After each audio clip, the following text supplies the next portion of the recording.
The worst one was the first one yesterday, because as I say, we were hoping that maybe this time we would go clear.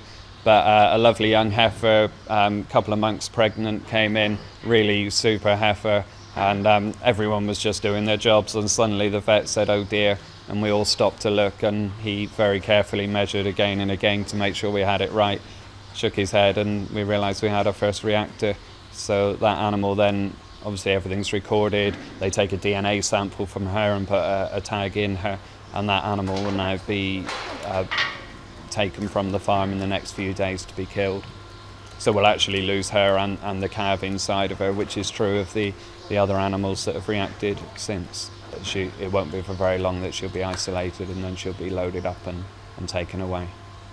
We do face disease challenges on the farm of varying kinds, but there's no other disease where I'm limited in what I can do to try and fight it and keep our cattle as healthy as possible. So it is hugely frustrating. I do everything I can here to, as far as biosecurity measures. It's only because we've lost cows with TB that we've actually had to go and buy in from other farms. So we obviously pre-movement test, and all of that is done. Huge amount of testing done. Animals are killed straight away if they have it, to make sure that we're doing everything possible to limit TB. But there's nothing I can do about the wildlife and the badgers that are carrying it around, apart from on one area of the farm where we've really had a bad breakdown of TB. We've stopped grazing there completely. We've put no cattle onto that this year, just because we can't run the risk of another big group going down there.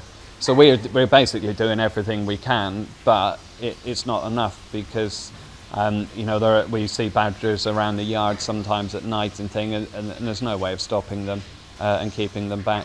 So we're just this huge frustration of watching our cows die, and yet knowing that the cause is walking around here, and we can't do anything to stop them. I wish it was a 9-to-5 job sometimes. You know, it's hard work, but it's what we've chosen to do. We enjoy it. Like anyone, we have good days and bad days, but and you do have special areas that you enjoy. My love has always been the breeding of the cows and looking after the cows. So yeah, I'm really chuffed with the herd we have here and how well they're doing.